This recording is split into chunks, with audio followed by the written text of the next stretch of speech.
एकीकडे नाशिकच्या भोंदूबाबा प्रकरणाची चर्चा ताजी असतानाच नवी मुंबईतून एक अशा गुन्हेगाराला अटक करण्यात आली आहे ज्याच्या कारनाम्यांनी पोलीसही चक्रावून गेलेत।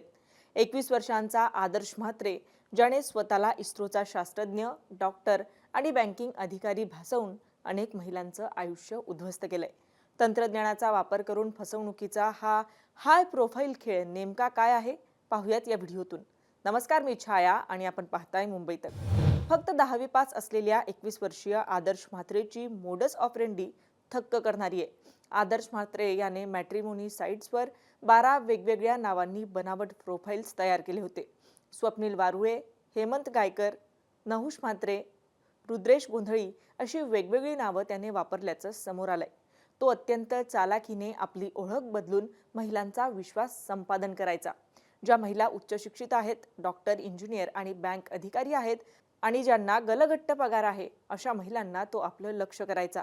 आदर्श हा एका महिलेकडून लुबाडलेले पैसे दुसऱ्या महिलांसाठी वापरायचा आणि उरलेली रक्कम तो मौज मजा आणि चैनीच्या आयुष्यावर तसेच कसिनोमध्ये उडवायचा। महिलांचा विश्वास संपादन करण्यासाठी तो खोट्या ओळखीची कागदपत्रही वापरत होता। स्वतःचं राहणीमान उच्च ठेवून आणि लग्नाचं आमिष दाखवून तो महिलांशी जवळीक साधायचा। एकदा विश्वास निर्माण झाला की तो त्यांच्याशी शारीरिक लगट करून लैंगिक शोषण करत होता। फक्त लैंगिक शोषणच नाही, तर अनेक महिलांकडून त्याने लग्नाचं कारण सांगून किंवा वैयक्तिक अडचणींचं कारण देऊन मोठी रक्कम उकळल्याचंही तपासात समोर आलंय। आदर्श म्हात्रेचे कारनामे केवळ नवी मुंबई पुरतेच मर्यादित नाहीयेत। या प्रकरणाची व्याप्ती मोठी असून नवी मुंबईसह मुंबई, पुणे, पिंपरी चिंचवड, यवतमाळ आणि नागपूर या ठिकाणी गुन्हे दाखल करण्यात आलेत। पीडित महिलांच्या तक्रारीनुसार हा तरुण अत्यंत सराईतपणे आपली ओळख बदलून महिलांची दिशाभूल करत होता।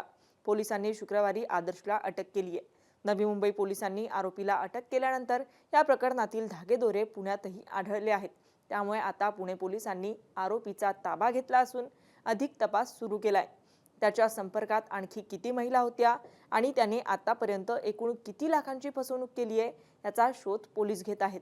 त्याच्या मोबाईल आणि सोशल मीडिया अकाउंट्सवरून अधिक माहिती गोळा केली जाते। बदनामीच्या भीतीपोटी अनेक महिला तक्रार करण्यास पुढे येत नसल्याने फसवणुकीचा आकडा आणखी मोठा होण्याची शक्यता आहे।